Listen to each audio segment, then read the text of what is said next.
പ്രധാനമായും 3 ടൈപ്പ് ക്യാൻസറാണ് തൈറോയിഡിനെ അഫക്റ്റ് ചെയ്യുന്നത്. Papillary carcinoma thyroid, medullary carcinoma thyroid, anaplastic thyroid. ക്യാൻസറിൽ ഏറ്റവും കൂടുതൽ കണ്ടുവരുന്നത് പാപ്പിലറി കാർസിനോമ തൈറോയിഡാണ്. ഇന്ത്യയിൽ എടുക്കുകയാണെങ്കിൽ ഏറ്റവും കൂടുതലുള്ളത് കൊല്ലം ഡിസ്ട്രിക്റ്റിലാണ്. തൈറോയിഡ് ക്യാൻസർ ആയാലും ഏറ്റവും കൂടുതൽ വരുന്നത് കൊല്ലം ഡിസ്ട്രിക്റ്റിലാണ്. നമസ്കാരം, ഇൻഫിഡെക്സ് സ്റ്റുഡിയോസിലേക്ക് സ്വാഗതം. ഇന്ന് വളരെ സ്പെഷ്യലായിട്ടുള്ളൊരു ഗസ്റ്റാണ് നമ്മളോടൊപ്പം ജോയിൻ ചെയ്യുന്നത്. പോപ്പുലർ ലാരിംഗോളജിസ്റ്റും എക്സ്പേർട്ട് ENT സർജനുമായ doctor Sabarinath HS. Amrita medical കോളേജിൽ നിന്നും MBBS പൂർത്തിയാക്കി തമിഴ്നാട് ശ്രീ മൂകാംബിക ഇൻസ്റ്റിറ്റ്യൂട്ടിൽ നിന്നും MS ഇൻ ENT നേടിയ വ്യക്തിയാണ് ഇദ്ദേഹം. ഇന്ത്യൻ ഫോണോസർജൻസ് അസോസിയേഷൻ്റെ ഫെലോഷിപ്പും കേരള ഇൻസ്റ്റിറ്റ്യൂട്ട് ഓഫ് മെഡിക്കൽ സയൻസിൽ നിന്നുള്ള ലാരിംഗോളജി ഫെലോഷിപ്പും ഇദ്ദേഹം നേടിയിട്ടുണ്ട്. സോ ശബ്ദ സംബന്ധമായ ഒരുപാട് പ്രശ്നങ്ങളെക്കുറിച്ചും അതിൻ്റെ സൊല്യൂഷൻസും ഒക്കെ ഇന്ന് നമുക്ക് ഡയറക്റ്റായിട്ട് ഡോക്ടറോട് തന്നെ ചോദിക്കാം. Sir, welcome to our podcast. ആദ്യം തന്നെ thank you so much for being here. It's an absolute honour. എനിക്കറിയാം സാർ ഒരുപാട് ഹോസ്പിറ്റൽസിൽ വർക്ക് ചെയ്യുന്നുണ്ട്. അപ്പോൾ ഞങ്ങൾക്കും അറിയാൻ ആഗ്രഹമുണ്ട് ഏതൊക്കെ ഹോസ്പിറ്റൽസിലാണ് വർക്ക് ചെയ്യുന്നത്. ഞാൻ ശ്രീ മൂകാംബിക മെഡിക്കൽ കോളേജിലെ പ്രൊഫസറാണ് ENT ഡിപ്പാർട്ട്മെൻറ്റിൽ. അതുകൂടാതെ ഞാൻ സദേൺ റെയിൽവേയുടെ ഹോണററി കൺസൾട്ടൻ്റാണ്. ഡോക്ടർ ജയകുമാർ ലാരിംഗോളജി ഗ്രൂപ്പിലെ ഡയറക്ടറാണ്, ട്രസ്റ്റിയാണ്. ഞാനവിടെ കൺസൾട്ടൻ്റാണ്. അതാണ് ഡോക്ടർ ജയകുമാർ ലാരിംഗോളജി ഗ്രൂപ്പാണ് ട്രിവാൻഡ്രത്തുള്ള PRS hospital, Ananthapuri, SP Medifort, SK hospital, ഇവിടെയെല്ലാം ലാരിംഗോളജി സർവീസ് പ്രൊവൈഡ് ചെയ്യുന്നത്. ആൻഡ് എന്താണ് ഈ തൈറോയിഡ് എന്ന് പറയുന്നത്? ഒരുപാട് പേരും തൈറോയിഡ് എന്ന് പറയുന്നതല്ലാതെ ഒത്തിരി പേർക്കും അതിനെക്കുറിച്ച് വലിയ ഗ്രാഹ്യമൊന്നുമില്ല. അപ്പം ആക്ച്വലി എന്താണ് തൈറോയിഡ് എന്നുള്ളത്? തൈറോയിഡ് എന്ന് പറഞ്ഞാൽ നമ്മുടെ കഴുത്തിൻ്റെ ഫ്രണ്ടിലുള്ള ഒരു ഗ്ലാൻഡാണ്. അത് എല്ലാവർക്കും ഉള്ളതാണ്. അതൊരു ബട്ടർഫ്ലൈ ഷേപ്ഡ് ഗ്ലാൻഡാണ്. ആ ഗ്ലാൻഡാണ് thyroid hormone T3 T4 hormone produce ചെയ്യുന്നത്. അത് നമ്മുടെ ശരീരത്തിൻ്റെ എല്ലാ ഫങ്ഷൻസിനും ആവശ്യമാണ്. നമ്മുടെ മെൻ്റൽ ഹെൽത്തിനും ബാക്കി മെറ്റബോളിസത്തിനും എല്ലാത്തിനും ആ ഹോർമോൺ അത്യന്താപേക്ഷിതമാണ്. ഡിഫറെൻറ്റ് ടൈപ്സ് ഓഫ് തൈറോയിഡ് ഉണ്ട്, അതൊന്ന് എക്സ്പ്ലെയിൻ ചെയ്യാമോ? തൈറോയിഡ് അസുഖങ്ങളെക്കുറിച്ചാണ് പറയുന്നതെങ്കിൽ തൈറോയിഡ് ഹൈപ്പോതൈറോയിഡിസം നമ്മൾ അതിന് ബ്രോഡ്ലി 3ആയിട്ട് ക്ലാസിഫൈ ചെയ്യാം. ഹോർമോണൽ ലെവലിലുണ്ടാകുന്ന വ്യത്യാസങ്ങൾ, അതായത് ഹൈപ്പോതൈറോയിഡിസം അല്ലെങ്കിൽ ഹൈപ്പർ തൈറോയിഡിസം. ഹൈപ്പോതൈറോയിഡിസം എന്ന് പറഞ്ഞാൽ നമ്മുടെ ശരീരത്തിൽ തൈറോയിഡ് ഹോർമോൺ ആവശ്യത്തിന് ഉണ്ടാവുന്നില്ല. ഹൈപ്പർ തൈറോയിഡിസം എന്ന് പറഞ്ഞാൽ ആവശ്യത്തിൽ കൂടുതലുണ്ടാവുന്നു, അത് ഹോർമോൺ ലെവൽ. ഇനി അത് തൈറോയിഡ് ഗ്ലാൻഡിൻ്റെ വലിപ്പം കൂടുതലുണ്ടാകുന്നു, അതിന് ഗോയിറ്റർ എന്ന് പറഞ്ഞു കഴിഞ്ഞാൽ മൊത്തത്തോടെ തൈറോയിഡ് വലുതാകുന്നു. അതിന് പിന്നെ വലുതാവുന്നത് ഒരു മുഴയാണെങ്കിൽ അതിന് നോഡുലാർ ഗോയിറ്റർ എന്ന് പറയുന്നു. ഒന്നിൽ കൂടുതൽ മുഴയുണ്ടെങ്കിൽ അതിന് മൾട്ടി നോഡുലാർ ഗോയിറ്റർ എന്ന് പറയുന്നു. അപ്പോൾ സൈസ് കൂടുക അല്ലെങ്കിൽ മുഴ ഉണ്ടാവുക, അത് അടുത്ത ക്ലാസിഫിക്കേഷൻ. അതിൽ 3ആയിട്ട് വരുന്നു: goitre, nodular goitre, multi nodular goitre. ഇനി മൂന്നാമതൊരു കണ്ടീഷൻ എന്ന് പറഞ്ഞാൽ ക്യാൻസറസ് ഗ്രോത്ത് ആവാം. തൈറോയിഡിൽ ക്യാൻസറസ് ഗ്രോത്ത് വരാം. അതും പ്രധാനമായും 3 ടൈപ്പ് ക്യാൻസറാണ് തൈറോയിഡിനെ അഫക്റ്റ് ചെയ്യുന്നത്: papillary carcinoma thyroid, medullary carcinoma thyroid, anaplastic thyroid. ഇതിൽ ഏറ്റവും കൂടുതൽ കണ്ടുവരുന്നത്, ക്യാൻസറിൽ ഏറ്റവും കൂടുതൽ കണ്ടുവരുന്നത് പാപ്പിലറി കാർസിനോമ തൈറോയിഡാണ്. ഹോർമോൺ ലെവൽ ഡിഫറൻസിൽ ഏറ്റവും കൂടുതലായിട്ട് കണ്ടുവരുന്നത് ഹൈപ്പോതൈറോയിഡിസമാണ്. മൾട്ടിനോഡൽ ഗോയിറ്ററും കൂടുതലായിട്ട് കാണുന്നുണ്ട്. അപ്പോൾ നമുക്ക് എങ്ങനെ അറിയാൻ പറ്റുന്നത്, ഇതിൻ്റെ ഒരു ഇനീഷ്യൽ സിംറ്റം എങ്ങനെയാണ്, വെദർ എനിക്ക് ഈ ഒരു അസുഖം ഉണ്ടോ ഇല്ല എന്നുള്ളത്? ഇപ്പോൾ സപ്പോസ് നമ്മളിപ്പോൾ ഹൈപ്പോതൈറോയിഡിസത്തിൻ്റെ കേസ് എടുക്കുകയാണെങ്കിൽ, ഹൈപ്പോതൈറോയിഡ് എന്ന് പറഞ്ഞാൽ നമ്മുടെ ശരീരം ആവശ്യത്തിൽ കുറച്ച് ഹോർമോൺ ഉണ്ടാക്കുന്ന കണ്ടീഷൻ. ആ കണ്ടീഷനിൽ ഇപ്പോൾ രോഗിക്ക് അമിതമായി വണ്ണം വയ്ക്കുക, മുടി കൊഴിയുക, ഇല്ലെങ്കിൽ ക്ഷീണം കൂടുതലായിട്ട് അനുഭവപ്പെടുക, ഇങ്ങനെയുള്ള കാര്യങ്ങളായിരിക്കും ആദ്യമായി ഉണ്ടാകുന്നത്. ഇപ്പോൾ ഇതേ പേഷ്യൻറ്റിനെ അല്ലെങ്കിൽ വേറൊരു പേഷ്യൻറ്റ് ഹൈപ്പർ തൈറോയിഡിസം, അതായത് ഹോർമോൺ കൂടുതലായിട്ട് ഉണ്ടാക്കുന്ന കണ്ടീഷനാണ് എങ്കിൽ അവർക്ക് നെഞ്ചിടിപ്പുണ്ടാവുക, ഭക്ഷണം കൂടുതൽ കഴിച്ചാലും മെലിഞ്ഞിരിക്കുക, ഉറക്കക്കുറവുണ്ടാവുക, ആൻസൈറ്റി ഉണ്ടാവുക, ഇങ്ങനെയുള്ള കാര്യങ്ങളായിരിക്കും കൂടുതലായിട്ടുണ്ടാകുന്നത്. ഇത് രണ്ടും ഹോർമോൺ ലെവലുമായിട്ട് ബന്ധപ്പെട്ടിരിക്കുന്നത്. പിന്നെ ചില ആൾക്കാരിൽ നമുക്ക് കഴുത്തിന് മുന്നിൽ തന്നെ ഒരു മുഴ കാണാൻ പറ്റുന്നതായിരിക്കും. അപ്പോൾ കൂടുതലും അത് മറ്റുള്ള ഫ്രണ്ട്സോ ആരെങ്കിലും ആയിരിക്കും നോട്ടീസ് ചെയ്ത് പറയുന്നത് കഴുത്തിൽ മുഴയുണ്ട്, അത് ചെക്ക് ചെയ്യുക. അങ്ങനെയാണ് യൂഷ്വലി അത് കണ്ടുപിടിക്കുന്നത്. ഇപ്പോൾ ആദ്യം പറഞ്ഞല്ലോ മുടി കൊഴിച്ചിൽ അങ്ങനെയുള്ള, അപ്പം ഇങ്ങനെയൊക്കെയുള്ള സിംറ്റംസ് വരുമ്പം അപ്പോഴേ പോയി തൈറോയ്ഡ് ചെക്ക് ചെയ്യുന്നതാണോ ബെറ്റർ? സാധാരണ ഉള്ളതിനേക്കാൾ കൂടുതൽ മുടി കൊഴിയുന്നുവെങ്കിൽ നമ്മളിപ്പോൾ ഡോക്ടറെ അടുത്ത് പോയാലും അല്ലെങ്കിൽ ഡെർമറ്റോളജിസ്റ്റിൻ്റെ അടുത്ത് പോയാലും അവരാദ്യം ചെയ്യുന്നത് തൈറോയ്ഡ് ഹോർമോൺ ലെവൽസ് നോർമലാണോ എന്ന് നോക്കുന്നത് തന്നെയാണ്. ഓക്കെ, ഇതെങ്ങനെയാണ് നമ്മുടെ ബോഡിയെയും മെൻ്റൽ ഹെൽത്തിനെയൊക്കെ എഫക്റ്റ് ചെയ്യുന്നത്? ഞാൻ നേരത്തെ പറഞ്ഞില്ലേ, തൈറോയ്ഡ് ഹോർമോൺ നമ്മുടെ ശരീരത്തിൻ്റെ പല ഫംഗ്ഷനും ആവശ്യമാണ്. അതുപോലെ തന്നെ നമ്മൾ മെൻ്റൽ ഹെൽത്തിൻ്റെ കാര്യത്തിലും പല കാര്യങ്ങൾക്കും തൈറോയ്ഡ് ഹോർമോൺ അത്യന്താപേക്ഷമാണ്. അപ്പോൾ തൈറോയ്ഡ് ഹോർമോൺ കുറയുമ്പോൾ അതിനനുസരിച്ചുള്ള ബുദ്ധിമുട്ടുകൾ ഉണ്ടാവാം. ഇപ്പോൾ ഞാൻ ആദ്യം പറഞ്ഞു, തൈറോയ്ഡ് ഹോർമോൺ കുറയുകയാണെങ്കിൽ ക്ഷീണം കൂടുതലായിട്ട് വരിക, ഒരു മന്ദത അനുഭവപ്പെടുക, തൈറോയ്ഡ് ഹോർമോൺ കൂടുമ്പോൾ ആൻസൈറ്റി ഉണ്ടാവുക, പെട്ടെന്ന് ദേഷ്യം വരിക, ഇങ്ങനെയുള്ള കാര്യങ്ങളെല്ലാം ഇതെല്ലാം നമ്മുടെ മെൻ്റൽ ഹെൽത്തിനെ ബാധിക്കുന്ന കാര്യങ്ങളാണ്. ഇത് പേഴ്സണൽ ലൈഫിൽ എഫക്റ്റ് ചെയ്യാറുണ്ടോ? ആൾക്കാരുടെ ജോലിയോ ഫാമിലി ഇപ്പോൾ അങ്ങനെയൊക്കെ ഒരു രീതിയിൽ? ജോലിക്കാണെങ്കിൽ ഹൈപ്പോതൈറോയിഡിസം ഉള്ള ഒരാളാണെങ്കിൽ പുള്ളിക്ക് സ്പീഡിൽ കാര്യങ്ങൾ ചെയ്യാൻ പറ്റില്ല. അപ്പോൾ സ്ലോ ആയിരിക്കും. കാര്യങ്ങൾ ചെയ്യുന്നതിന് കൂടുതൽ സമയമെടുക്കാം. അത് അവരുടെ പ്രൊഫഷണൽ പെർഫോമൻസിനെ അഫക്റ്റ് ചെയ്യാം. അതുപോലെ തന്നെ ഹൈപ്പർ തൈറോയിഡിസം ഉള്ള ഒരാളിന് അവർക്കൊരു എപ്പോഴും ഒരു ആൻസൈറ്റി കാണും, അല്ലെങ്കിൽ നെഞ്ചിടിപ്പ് കാണും, അവർക്ക് അതിൻ്റേതായ ബുദ്ധിമുട്ടുകളും കാണും. അപ്പോൾ അതും അവരുടെ പ്രൊഫഷണലും പേഴ്സണൽ ലൈഫിനെ അഫക്റ്റ് ചെയ്യാം. ഇപ്പം നമ്മളെപ്പോഴും യൂസ് ചെയ്യുന്നൊരു വേർഡാണ് മൂഡ് സ്വിങ്സ് എന്ന് പറയുന്നത്. അതും ഇപ്പം അങ്ങനെ ഒരു അസുഖം ഡിറ്റക്റ്റ് ചെയ്യുകയാണെങ്കിൽ ഈ മൂഡ് സ്വിങ്സ് ഒക്കെ അങ്ങനെ ഉണ്ടാവുമോ? മൂഡ് സ്വിങ്സ് ഉണ്ടാവാനുള്ള സാധ്യത വളരെ കൂടുതലാണ്. അതായത് നമ്മുടെ സെറോട്ടോണിൻ, ഡോപ്പമിൻ ഇങ്ങനെയുള്ള ഹോർമോൺസാണ് നമ്മുടെ മൂഡിനെ മെയിൻറ്റെയിൻ ചെയ്യുന്നത്. അപ്പോൾ നമ്മുടെ തൈറോയ്ഡ് ഹോർമോണിൻ്റെ അളവ് നമ്മുടെ ശരീരത്തിൽ കുറഞ്ഞു കഴിഞ്ഞാൽ അത് ഈ ഹോർമോണിൻ്റെ ഫങ്ഷനെയും അഫക്റ്റ് ചെയ്യും. അതിനെ അഫക്റ്റ് ചെയ്യുന്ന ഒരു കണ്ടീഷൻ വരുമ്പോൾ അത് മൂഡ് സ്വിങ്സും ബാക്കി കാര്യങ്ങളെല്ലാം ഉണ്ടാകും. ഇങ്ങനെയുള്ള കേസസ് ഡീൽ ചെയ്തിട്ടുണ്ട്? കേസസ് വരാറുണ്ട്. ഫെർട്ടിലിറ്റി ആയിട്ട് എങ്ങനെയാണ് തൈറോയിഡ് റിലേറ്റഡ് ആയിട്ടുള്ളത്? ഇപ്പോൾ നമ്മളിപ്പോൾ ഫെർട്ടിലിറ്റിയുടെ കാര്യം നോക്കുകയാണെങ്കിൽ, ഇപ്പോൾ ഫീമെയിൽ ഫെർട്ടിലിറ്റിയുടെ കാര്യമാണെങ്കിൽ ഹൈപ്പോതൈറോയിഡിസം ഉള്ള ഒരു ഫീമെയിലിന് അവരുടെ ഓവുലേഷൻ സൈക്കിൾസ് നോർമൽ ആയിരിക്കില്ല, അവരുടെ പീരീഡ്സ് റെഗുലർ ആയിരിക്കില്ല. പീരീഡ്സ് വന്നു കഴിഞ്ഞാലും ചില സമയങ്ങളിൽ ഓവുലേഷൻ നടക്കണമെന്നില്ല. അപ്പോൾ അനോവുലേറ്ററി സൈക്കിൾ എന്ന് പറയുന്നത് അങ്ങനെയുള്ള കണ്ടീഷൻസ് വരുമ്പോൾ ഇൻഫെർട്ടിലിറ്റിയും ബാക്കി കാര്യങ്ങളും ഉണ്ടാകാനുള്ള സാധ്യത കൂടുതലാണ്. അപ്പം അതിൻ്റെ ഒരു സിംറ്റം ആണോ ഈ ഒരു ഇറഗുലർ പീരീഡ്സ് എന്ന് പറയുന്നത്? ഇറഗുലർ പീരീഡ്സ് ഉണ്ടെങ്കിൽ തൈറോയ്ഡ് ഹോർമോൺ ടെസ്റ്റ് ചെയ്യേണ്ടതാണ്. ഓക്കെ. ഇനി ബേബി പ്ലാനിങ് ഒക്കെ ചെയ്യുന്ന ആൾക്കാർ ഈ തൈറോയിഡ് ഓൾറെഡി ചെക്ക് ചെയ്യണം എന്നുള്ളതുണ്ടോ? നോർമലി അതിൻ്റെ ആവശ്യമില്ല. പക്ഷേ എന്തെങ്കിലും സിംറ്റംസ് ഉണ്ടെങ്കിലോ അല്ലെങ്കിൽ ഇൻഫെർട്ടിലിറ്റി പോലെയുള്ള സിംറ്റംസ്, അതായത് കുറച്ച് കാലമായിട്ടും കുട്ടികൾ കിട്ടുന്നില്ല, അങ്ങനെയുള്ള അവസ്ഥയാണെങ്കിൽ ചെയ്യുന്നത് നല്ലതായിരിക്കും. ഇനി ഇങ്ങനൊരു എക്സ്ട്രീം കേസിൽ കൺസീവ്ഡ് ആവുകയാണെങ്കിൽ അത് അബോട്ടായി പോവോ, അല്ലെങ്കിൽ ആ കുട്ടിക്ക് അത് ഏതെങ്കിലും രീതിയിൽ അതിനെ എഫക്റ്റ് ചെയ്യാനോ? അതിൽ വരുന്നതെന്ന് പറഞ്ഞാൽ ഇപ്പോൾ നോർമൽ ഒരാളിന് ആവശ്യമുള്ളതിനേക്കാൾ കൂടുതൽ തൈറോയ്ഡ് ഹോർമോൺ ഒരു പ്രഗ്നൻ്റ് ലേഡിക്ക് ആവശ്യമുണ്ട്. അപ്പോൾ കുട്ടിക്ക് ആവശ്യമുള്ള തൈറോയ്ഡ് ഹോർമോൺ അമ്മയിൽ നിന്നാണ് കിട്ടുന്നത്. അപ്പോൾ ഏകദേശം 2 ഇരട്ടിയിൽ കൂടുതൽ തൈറോയ്ഡ് ഹോർമോൺ പേഷ്യൻറ്റിന് ആവശ്യമായിട്ട് വരും. അപ്പോൾ ഇങ്ങനെയുള്ളവർക്ക്, അപ്പോൾ ഹൈപ്പോതൈറോയിഡിസം ഉള്ള പേഷ്യൻ്റ് ആണെങ്കിൽ അവർ പ്രഗ്നൻ്റ് ആകുമ്പോൾ അവർക്ക് ഡോസ് അതിനനുസരിച്ച് അഡ്ജസ്റ്റ് ചെയ്യണം. എല്ലാ 4 ആഴ്ചയിലൊരിക്കലും അവരുടെ ബ്ലഡ് ടെസ്റ്റ് ചെയ്ത് ആ ഡോസ് അഡ്ജസ്റ്റ് ചെയ്യേണ്ടി വരും. അപ്പോൾ TSH ലെവൽ ഒരു 2-നും 3-നും ഇടയ്ക്കുള്ള രീതിയിൽ നിർത്തേണ്ടി വരും ആ സമയങ്ങൾ. അപ്പോൾ അതുപോലെ തന്നെ ഈ കുട്ടികളിൽ അപ്പോൾ ഹോർമോൺ ലെവൽ നോർമൽ ആയിട്ടില്ലെങ്കിൽ ഗർഭസ്ഥ ശിശുവിൽ അവരുടെ ബ്രെയിൻ ഡെവലപ്മെൻറ്റും ബാക്കി കാര്യങ്ങളെ അത് അഫക്റ്റ് ചെയ്യാൻ സാധ്യതയുണ്ട്. ഇപ്പോൾ ഹൈപ്പർ തൈറോയിഡിസം ആണെങ്കിൽ അവർ പ്രഗ്നൻ്റ് ആകുമ്പോൾ അതിന് സാധാരണ കഴിക്കുന്ന ഗുളികയിൽ നിന്ന് ഗുളിക ചേഞ്ച് ചെയ്ത് പ്രഗ്നൻസി അഫക്റ്റ് ചെയ്ത ടേബിളിലോട്ട് മാറ്റേണ്ടതാണ്. ഓക്കെ.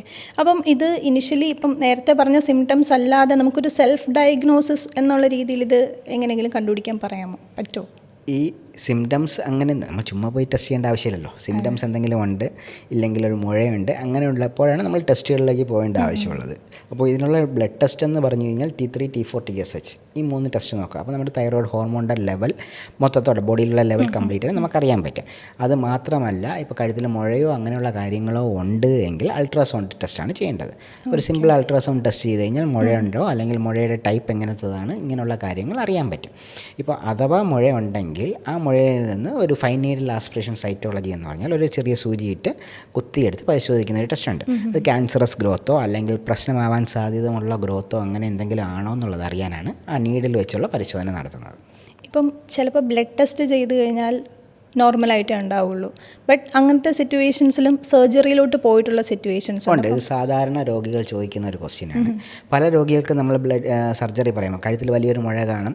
അപ്പോൾ സർജറി പറയുമ്പോൾ അവരുടെ ബ്ലഡ് ടെസ്റ്റ് എടുത്ത് നോക്കുമ്പോൾ തൈറോയ്ഡ് ഹോർമോൺ ലെവൽസ് നോർമലായിരിക്കും. പക്ഷേ അവർക്ക് സർജറിയുടെ ആവശ്യമുണ്ട്. അപ്പോൾ തൈറോയ്ഡ് നമ്മൾ സ്കാൻ ചെയ്യുമ്പോൾ തൈറോയ്ഡിലും 1-ലധികം മുഴകളുണ്ടാവുക, 2 സെൻറ്റിമീറ്ററിന് മുകളിലുള്ള മുഴകളുണ്ടാവുക, ഇല്ലെങ്കിൽ സസ്പീഷ്യസ് ആയിട്ടുള്ള ക്യാൻസറസ് ആവാൻ സാധ്യതയുള്ള മുഴകളുണ്ടെങ്കിൽ അതെന്തായാലും എടുത്ത് കളയേണ്ടതാണ്. അത് മാത്രമല്ല, നമ്മളിപ്പോൾ ഒരു ചെറിയ മുഴയാണ് കാണുന്നത്, സസ്പീഷനൊന്നുമില്ല, നമ്മൾ FNAC ചെയ്ത് നോക്കിയപ്പോൾ അത് ക്യാൻസറസ് ആവാനുള്ള സാധ്യത കൂടുതലാണെങ്കിലും അതിനെ എടുത്ത് കളയണം. അപ്പം ബ്ലഡ് ടെസ്റ്റിൽ ഹോർമോൺ ലെവൽ നോർമൽ ആണെങ്കിലും സർജറി ചെയ്തേ പറ്റുള്ളൂ ഇങ്ങനെയുള്ള കണ്ടീഷനിൽ. ഇപ്പം ആ ഒരു എക്സ്ട്രീം കണ്ടീഷനിലല്ലാണ്ടും പലയിടത്തും സർജറി എന്ന് ഒരു വേർഡ് യൂസ് ചെയ്ത് കേട്ടിട്ടുണ്ട്, ഈവൻ ഒരു അത്രയും സിവിയറിറ്റി ഇല്ലെന്നുണ്ടെങ്കിലും. അപ്പോൾ അങ്ങനെ ചെയ്യുന്നതിൽ നമുക്ക് ടെക്സ്റ്റ് ബുക്കിൽ പറയുന്നത് 2 സെൻറ്റിമീറ്ററിന് മുകളിലുള്ള എല്ലാ മുഴകളും പ്രശ്നമാകാം. ടോളർ ദാൻ വൈഡർ നോഡ്യൂൾസ്, അതായത് ഹൈറ്റ് കൂടുതൽ വീതി കുറവ്, അങ്ങനെയുള്ള അൾട്രാസൗണ്ടിക് ഫൈൻഡിങ്സ് ഉള്ളത്. പിന്നെ അത് സ്കോറിംഗ് ഉണ്ട്. ടിറാഡ്സ് എന്ന് പറഞ്ഞാൽ സ്കോറിംഗ് ആണ് അൾട്രാസൗണ്ടിൽ നോക്കുന്നത്. ടിറാഡ് സ്കോർ 5 എന്ന് പറഞ്ഞാൽ ക്യാൻസറസ് ആണ്, 4 ആണെങ്കിൽ അങ്ങോട്ടും ഇങ്ങോട്ടും പോവാം. 3 അപ്പോൾ 3ക്ക് മുകളിലുള്ളതെല്ലാം നമ്മൾ സർജറി സജസ്റ്റ് ചെയ്യാവുന്നതാണ് ബേസ്ഡ് ഓൺ പേഷ്യൻസ് സ്റ്റാറ്റസ്. ഇപ്പോൾ ഒരു 3 ഉള്ള ഒരു പേഷ്യൻറ്റ് ഫോളോ അപ്പിന് വില്ലിങ് ആണെങ്കിൽ സർജറി നമുക്ക് പ്രൊലോങ് ചെയ്ത് കൊണ്ടുപോകാം. 3 ഉള്ള ഒരു പേഷ്യൻറ്റ്, ടിറാഡ് സ്കോർ 3 ഉള്ള പേഷ്യൻറ്റ് നാളെ തന്നെ സർജറി ചെയ്യണമെന്നുള്ളൊരു കണ്ടീഷനല്ല. അപ്പോൾ അവർക്ക് വെയിറ്റ് ചെയ്യാൻ റെഡിയാണ്. അവർ 6 മാസത്തെ ഒരിക്കൽ ഫോളോ അപ്പ് ചെയ്യാം, 6 മാസത്തെ ഒരിക്കൽ അൾട്രാസൗണ്ട് എടുത്ത് നോക്കി FNAC ചെയ്യാമെങ്കിൽ അത് വെയിറ്റ് ചെയ്ത് നമുക്ക് നീട്ടിക്കൊണ്ടുപോകാം. ലേഡീസിലാണ് ഏറ്റവും കൂടുതൽ ഈ ഒരു വേർഡ് കാണുന്നത്, അതോ രണ്ടുപേരും? തൈറോയ്ഡ് ഏറ്റവും കൂടുതൽ കാണുന്നത് സ്ത്രീകളിലാണ്. മെയിലിൽ തൈറോയ്ഡ് കുറവാണ്, വളരെ കുറവാണ്.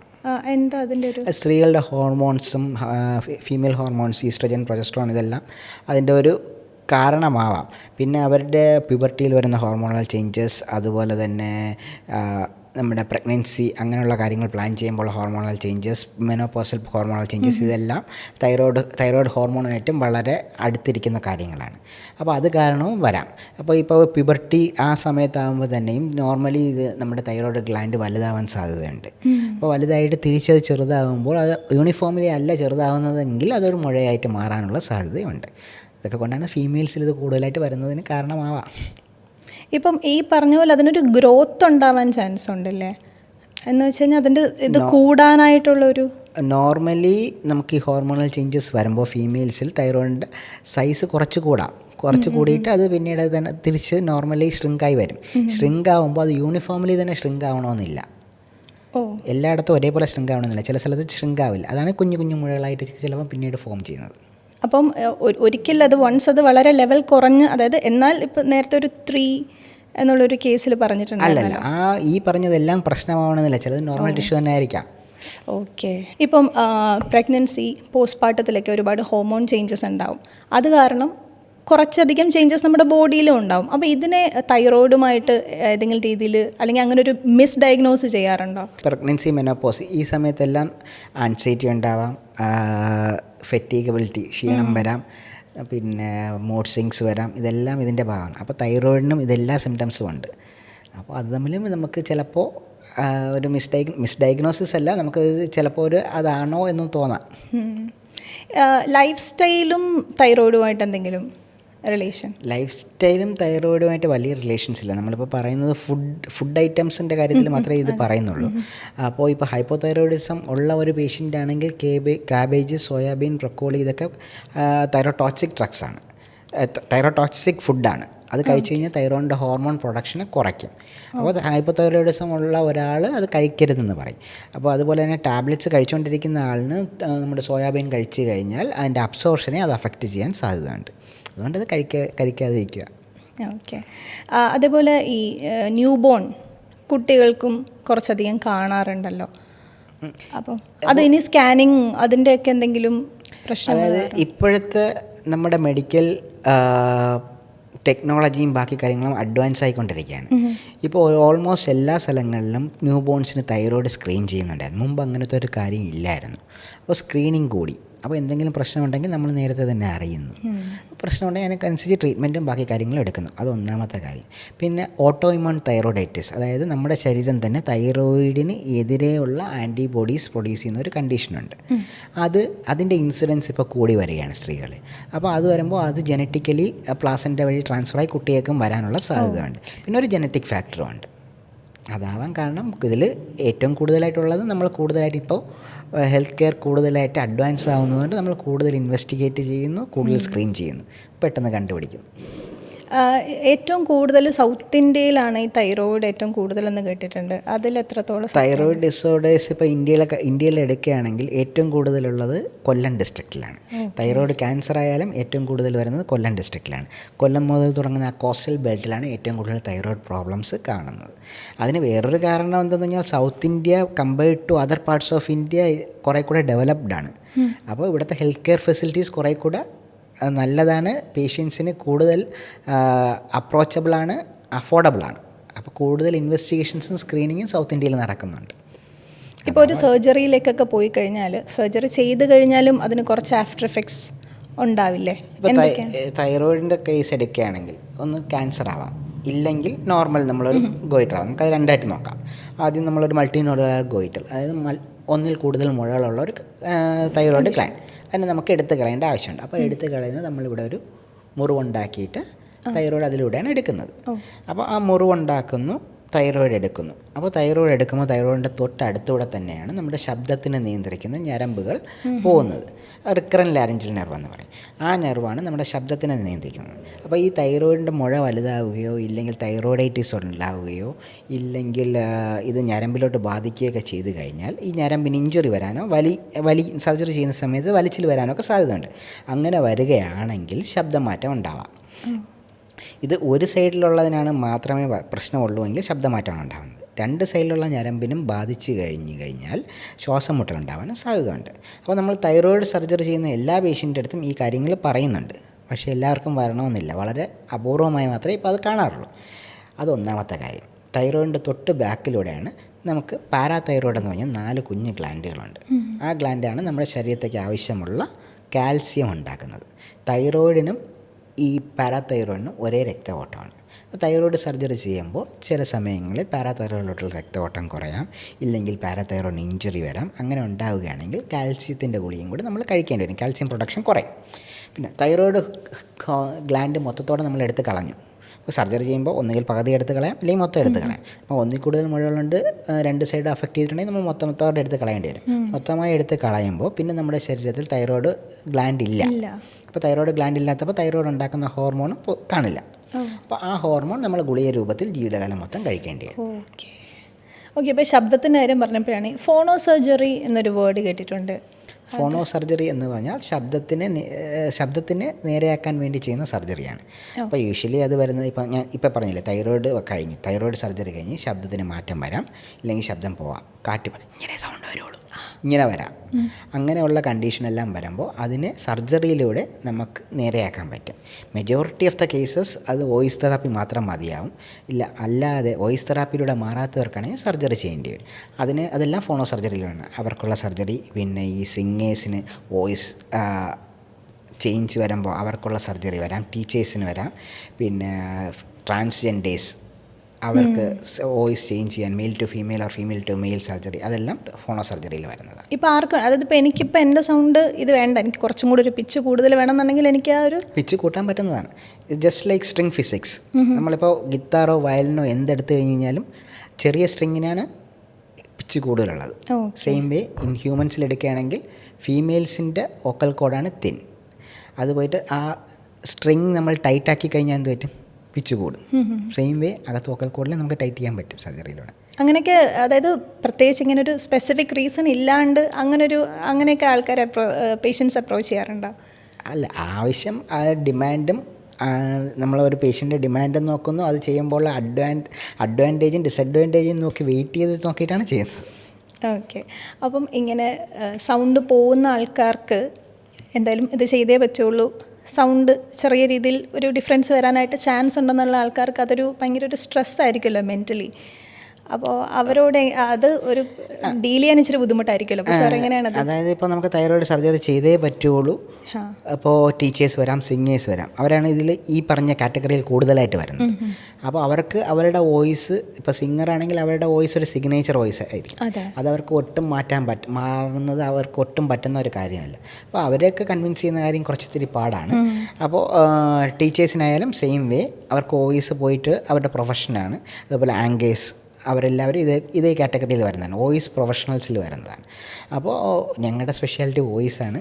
ഞങ്ങളിതിനെ തൈറോയിഡ് ചെയ്യുന്നത്. അത് അവർക്ക് കുറച്ചുകൂടെ ഒരു കോൺഫിഡൻസ് ലെവൽ ബൂസ്റ്റ് ചെയ്യാൻ പറ്റുന്നതാണ്. ഇൻ കേസ് എന്തെങ്കിലും പ്രശ്നം വന്നു കഴിഞ്ഞാൽ അത് കറക്റ്റ് ചെയ്യാനും പറ്റുന്നതാണ്. ഈ ഒരു കോൺഫിഡൻസിൻ്റെ കാര്യം പറഞ്ഞപ്പോഴാണ് ഈ ഒരു സിറ്റുവേഷൻ കഴിഞ്ഞ്, അതായത് ഇതുപോലൊരു സൗണ്ടൊക്കെ പോയി, ഇപ്പം ആക്ടേഴ്സ് ആയിക്കോട്ടെ, സിംഗേഴ്സ് ആയിക്കോട്ടെ, ആ ഒരു സിറ്റുവേഷനിൽ ഡൗൺ ആയിട്ട് വന്നിട്ട് എന്നിട്ടും അങ്ങനെ തന്നെ നല്ല രീതിയിലൊരു കോൺഫിഡൻ്റ് ആയിട്ട് വന്ന ഒരുപാട് കേസസ് ഉണ്ടല്ലോ. അതിൽ ഏതെങ്കിലും ഒരു കേസ് സാറിനും ഭയങ്കര ഇൻസ്പയർഡ് ആയിട്ട് തോന്നി, അങ്ങനൊരു കേസ് ഒന്ന് എക്സ്പ്ലെയിൻ ചെയ്യാനായിട്ടുണ്ടാവോ? അങ്ങനെ ചോദിച്ചു കഴിഞ്ഞാൽ ഇപ്പോൾ പാട്ട് പാടുന്ന പലരിലും ചിലപ്പോൾ തൈറോയ്ഡ് സർജറി കഴിഞ്ഞിട്ട് ഹൈ പിച്ചിലോട്ട് പോകാൻ ബുദ്ധിമുട്ടുണ്ടാകുന്ന കണ്ടീഷൻസ് വരാറുണ്ട്. അപ്പോൾ ഈ റിക്കറൻറ്റ് ലാരിഞ്ചൽ നെർവ് ഞാൻ നേരത്തെ പറഞ്ഞു ശബ്ദത്തിനെ അഫക്റ്റ് ചെയ്യുന്നത്, അതുപോലെ തന്നെയാണ് എക്സ്റ്റേണൽ ലാരിഞ്ചൽ നെർവ് എന്ന് പറഞ്ഞാൽ ഒരു കുഞ്ഞു നെർവുണ്ട്. അത് സാധാരണ ഒരാളിൽ ആ നെർവിൽ ഇഞ്ചുറി വന്നു കഴിഞ്ഞാലോ ഒന്നും അവർ അഫക്റ്റ് ആവുന്നില്ല, അവരുടെ വോയിസ് മാറ്റമോ ബാക്കി കാര്യങ്ങളോ ഒന്നും വരുന്നില്ല. പക്ഷേ ഒരു സിംഗറിനെ സംബന്ധിച്ചിടത്തോളം ആ നെർവിന് ഇഞ്ചുറി വന്നു കഴിഞ്ഞാൽ അവർക്ക് ഹൈ പിച്ചിലോട്ട് പോകാൻ ബുദ്ധിമുട്ടായിരിക്കും. അത് മാത്രമല്ല, നമ്മൾ സർജറി കഴിഞ്ഞ് കഴിഞ്ഞാൽ അത് ഹീലിംഗ് പ്രോസസ്സിൻ്റെ ഇടയ്ക്ക് കഴുത്ത് അനക്കാതിരിക്കുക, അപ്പോൾ കഴുത്ത് സ്റ്റിഫാവുക, ഇങ്ങനെയുള്ള കാര്യങ്ങളും ഉണ്ടാവാം. അപ്പോൾ അങ്ങനെ ഉള്ളവർക്കും ഇതേപോലെ തന്നെ ഹൈ പിച്ചിലോട്ട് പോകാൻ പറ്റാതിരിക്കുക, അങ്ങനത്തെ കണ്ടീഷനൊക്കെ വരാം. അവർക്ക് വോയിസ് തെറാപ്പിയിലൂടെയും ബാക്കിയിലൂടെയും നമുക്ക് വോയിസ് തിരിച്ച് പഴയതുപോലെ കൊണ്ടുവരാൻ പറ്റുന്നതാണ്. സ്ട്രെസ് ഒരു റീസണാണോ ഈ ഒരു സൗണ്ട് മാറുന്നതിൻ്റെയോ സൗണ്ട് പോകുന്നതിൻ്റെയോ? ഈ ഒരു ട്രോമാറ്റിക് എഫോണിയ എന്ന് പറഞ്ഞൊരു കണ്ടീഷനുണ്ട്. അതായത് ഒരു പെട്ടെന്നൊരു ഷോക്കിംഗ് ആയിട്ടുള്ള ഒരു കാര്യം കാണുകയോ കേൾക്കുകയോ ഒക്കെ ചെയ്ത് കഴിയുമ്പോൾ ശബ്ദം വരാതിരിക്കുക. സ്ത്രീകളിലാണ് അത് കൂടുതലായിട്ട് കാണുന്നത്. അതായത് ഒരു ഷോക്കിൻ്റെ ഭാഗമായിട്ട് പിന്നീട് ശബ്ദം കുറച്ച് സമയത്തേക്ക് വരാതിരിക്കുന്ന ഒരു കണ്ടീഷനാണ്. അവർക്കൊരു റീഅഷുറൻസും അല്ലെങ്കിൽ ഒരു സൈക്കോളജിക്കലി ഉള്ളൊരു ട്രീറ്റ്മെൻറ്റാണ് വേണ്ടത് കൂടുതലായിട്ട്. ഉടനെ തന്നെ അത് അപ്പോൾ തന്നെ ഇപ്പോൾ പലരും വരുന്നുണ്ട്, നമ്മളൊരു സ്കോപ്പ് ചെയ്ത് നോക്കി കുഴപ്പമൊന്നും ഇല്ലെന്ന് പറയുമ്പോൾ തന്നെ അവർ സംസാരിക്കുന്നുണ്ട്. അതൊരു റീഅഷുറൻസ് മതിയാവും മിക്ക കാര്യം ഒരു 95% ആൾക്കാരിൽ. ഇപ്പോൾ ഈ സർജറി കഴിഞ്ഞ് സൗണ്ട് കുറഞ്ഞിട്ട് അത് പിന്നെ ബാക്ക് ടു ട്രാക്കിലോട്ട് എപ്പോഴെങ്കിലും തിരിച്ച് വരുമോ? സൗണ്ടിനൊരു മാറ്റം ഉണ്ടായിട്ട് ഇപ്പം ഞാൻ പറഞ്ഞില്ലേ, ഇപ്പോൾ തൈറോയ്ഡ് സർജറി കഴിഞ്ഞു, ഒരു സൈഡിലെ ഒക്കൽ കോഡിന് കുഴപ്പം വന്നു. അങ്ങനെ വരുമ്പോൾ നമ്മുടെ ശബ്ദം ഇങ്ങനെ ആയിരിക്കും, അപ്പോൾ കാറ്റ് കൂടുതലായിട്ടാണ് പറയാൻ പറ്റുന്നത്. ഇങ്ങനെ ഈ രീതിയിലായിരിക്കും പേഷ്യൻറ്റ് സംസാരിക്കാൻ പറ്റുന്നത്. അപ്പോൾ നോർമലി ഒരു നോർമൽ കോഴ്സ് ഓഫ് ടൈമിൽ ഒരു 6 months ആണ് ഈ നെർവിന് റീജനറേറ്റ് ചെയ്യാനും ആ ഡാമേജ് റിക്കവർ ചെയ്യാനും എടുക്കുന്ന സമയം. മാക്സിമം 6 months വരെ നമ്മൾ നോക്കാറുണ്ട്. കുട്ടികളിലാണെങ്കിൽ അത് 8 to 12 months വരെയും പോകും. അപ്പോൾ ഈ സമയത്തിനുള്ളിൽ ഈ നെർവ് ഒന്നുകിൽ തിരിച്ച് നോർമലായി വരാം, ഒന്നാമത്തെ കാര്യം. അതായത് വലിക്കുകയോ അല്ലെങ്കിൽ നമ്മൾ സർജറി ചെയ്യുന്നതിനിടയ്ക്ക് തെർമൽ ഇഞ്ചുറി വരികയോ അങ്ങനെ എന്തെങ്കിലും ഉണ്ടെങ്കിൽ അങ്ങനെ വന്നു കഴിഞ്ഞാൽ ശബ്ദം നോർമലാവും, ആ വോക്കൽ കോഡ് അനങ്ങി തുടങ്ങും. അത് ഒന്നാമത്തെ കാര്യം. രണ്ടാമത്തെ കാര്യം, നമ്മൾ ഈ 6 months ഈ സമയം പറഞ്ഞല്ലോ, ഈ 6 monthsൻ്റെ ഇടയ്ക്ക് വെച്ച് നമ്മുടെ ഇപ്പോൾ വലത്തെ വോക്കൽ കോഡാണ് അനങ്ങാത്തത്, ഇടത്തെ വോക്കൽ കോഡ് നല്ലപോലെ അനങ്ങുന്നുണ്ട്. അപ്പോൾ ഇടത്തെ വോക്കൽ കോഡ് കോമ്പൻസേറ്റ് ചെയ്യാം. ഇടത്തെ വോക്കൽ കോഡ് കുറച്ചുകൂടെ വലത്തോട്ട് വന്നിട്ട് അത് കോമ്പൻസേറ്റ് ചെയ്ത് ആ ഗ്യാപ്പ് മാറ്റിയിട്ട് നമ്മുടെ ശബ്ദം പഴയതുപോലെ ആവാം. അത് രണ്ടാമത്തെ കാര്യം.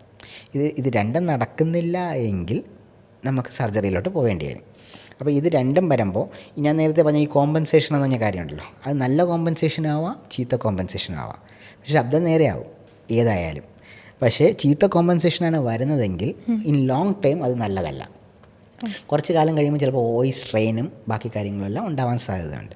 അപ്പോൾ അങ്ങനെയുള്ളൊരു കോമ്പൻസേഷൻ വരാതിരിക്കാനായിട്ട് ഇവർക്ക് ആദ്യമേ തന്നെ നമ്മൾ കുറച്ച് ബ്രീത്തിങ് എക്സസൈസസും കുറച്ച് വോയിസ് തെറാപ്പിയൊക്കെ കൊടുക്കും. അപ്പോൾ അത് വെച്ചിട്ട് അത് നല്ല കോമ്പൻസേഷനിലോട്ട് പോവും 90%. ഇനി അടുത്ത കാര്യം, ചില ആൾക്കാരുണ്ട്, ഞാൻ നേരത്തെ പറഞ്ഞ category, teachers, anchors, politicians, lawyers, അവരെല്ലാം വോയിസ് കൊണ്ട് ജീവിക്കുന്നവരാണ്. അവർക്കിപ്പോൾ ഒരു ദിവസം പോലും അവരുടെ ശബ്ദം പോകുന്നത് അക്സെപ്റ്റബിൾ അല്ല. അങ്ങനെ ഉള്ളവർക്ക് നമ്മൾ ഉടനെ തന്നെ സർജറി ചെയ്യും. ഈ 6 മാസം എന്ന് പറഞ്ഞില്ലേ, ഈ നമുക്കൊരു ഡെഫിനറ്റീവ് സർജറി ചെയ്യാൻ 6 മാസം വെയിറ്റ് ചെയ്യണം. പക്ഷേ ഇങ്ങനെയുള്ളവർക്ക് ടെമ്പററി ആയിട്ട് നമുക്ക് വോക്കൽ കോഡിലോട്ട് ഒരു ഇഞ്ചക്ഷൻ എടുക്കാൻ പറ്റും. ആ ഇഞ്ചക്ഷൻ എടുത്തു കഴിഞ്ഞാൽ വോയിസ് പഴയതുപോലെ തന്നെ നേരെയാവും. അത് ഇവർക്ക് വേണ്ടി റിസർവ് ചെയ്ത് വെച്ചിരിക്കുന്നത്. ആർക്ക് വേണോ അത് ചെയ്യാം. അത് നമ്മൾ ഹൈലൂറോണിക് ആസിഡ് എന്ന് പറയുന്ന ഒരു മരുന്നാണ് ഇഞ്ചെക്റ്റ് ചെയ്യുന്നത്. അത് ഇഞ്ചെക്റ്റ് ചെയ്യുമ്പോൾ വോക്കൽ കോഡ് മീഡിയലൈസ് ആയി വരും, അതായത് നടുക്കോട്ട് വരും. അപ്പോൾ സൗണ്ട് നേരെയാവും. അതിൻ്റെ ഒരു എഫക്റ്റ് എന്ന് പറഞ്ഞാൽ 6 months വരെ നിൽക്കുള്ളൂ. 6 months കഴിയുമ്പോൾ ഇത് നമ്മുടെ ബോഡി തന്നെ അബ്സോർവ് ആവും. അത് അങ്ങനെ ചെയ്യാൻ പറ്റുന്നുണ്ട്. അത് കഴിഞ്ഞ് 6 months കഴിഞ്ഞ് വീണ്ടും ഇവർക്ക് ഈ പ്രശ്നമുണ്ട്, ശബ്ദം വരുന്നില്ല, കാറ്റ് പോലെയാണ് ശബ്ദം കൂടുതൽ വരുന്നതെങ്കിൽ ഡെഫിനറ്റീവ് പ്രൊസീജിയറിലോട്ട് പോകേണ്ട, അടുത്ത സർജറിയിലോട്ട് പോകണം. ഇത് ഒരു വോക്കൽ കോഡിന് അനക്കം കുറവാണെങ്കിൽ. ഇനിയുള്ള കണ്ടീഷൻ എന്ന് പറഞ്ഞാൽ 2 വോക്കൽ കോഡിനും അനക്കക്കുറവാണ് എങ്കിൽ അവർക്ക് ഈ ശ്വാസം മുട്ടൽ ഉണ്ടാകാനുള്ള സാധ്യതയാണ് കൂടുതലായിട്ടുള്ളത്. ഇല്ലെങ്കിൽ ശബ്ദം ഒട്ടും കാണില്ല. അപ്പോൾ ഇവർക്ക് ചെയ്യാൻ പറ്റുന്നത്, ഇപ്പോൾ ശ്വാസം മുട്ടൽ ഉണ്ടാവുകയാണെങ്കിൽ മുമ്പുണ്ടായിരുന്ന ട്രീറ്റ്മെൻറ്റ്, ശ്വാസം മുട്ടൽ ഉണ്ടാവാൻ കാരണം 2 വോക്കൽ കോഡ് ഇങ്ങനെ ആയിരിക്കുന്നത്, ഈ ഷേപ്പിലായിരിക്കുന്നത്. നമ്മൾ സംസാരിക്കാൻ വേണ്ടി ഇത് അടുത്ത് വരണം, ശ്വാസം എടുക്കാൻ വേണ്ടി വികസിച്ച് വരണം. അപ്പോൾ അതിങ്ങനെ ഫിക്സായി കഴിഞ്ഞാൽ, ഫിക്സായി കഴിഞ്ഞാൽ ശ്വാസം മുട്ടൽ വരും, ശ്വാസം പോകാൻ സ്ഥലമില്ല. അപ്പോൾ പണ്ട് ചെയ്തുകൊണ്ടിരുന്നത് ട്രക്കിയോസ്റ്റമി, അത് കഴുത്തിലൂടെ ഒരു ഹോൾ ഇട്ടിട്ട് ട്യൂബ് ഇട്ടിട്ടുള്ള പ്രൊസീജിയറാണ് മുമ്പ് ചെയ്തുകൊണ്ടിരുന്നത്. ഇപ്പോൾ എൻഡോസ്കോപ്പിക്കലി തന്നെ നമ്മൾ ഒരു വോക്കൽ കോഡിനെ ഒരു സൈഡിലോട്ട് മാറ്റി വെച്ചിട്ട് ആ സർജറി അവോയ്ഡ് ചെയ്യുന്നുണ്ട്. ട്രക്കിയോസ്റ്റമി ഇല്ലാതെ തന്നെ നമുക്കത് മാനേജ് ചെയ്യാൻ പറ്റുന്നതാണ്. ശരിക്കും അതൊരു ഭയങ്കര വിഷമമുള്ളൊരു സിറ്റുവേഷൻ ആണല്ലേ, എന്നും ആ ഒരു സിംഗേഴ്സിൻ്റെ ഒക്കെ കാര്യം ആലോചിക്കുമ്പോഴേ. അങ്ങനത്തെ കേസസ് ഒക്കെ സാർ ഡീൽ ചെയ്തിട്ടുണ്ടോ? ഉണ്ട്.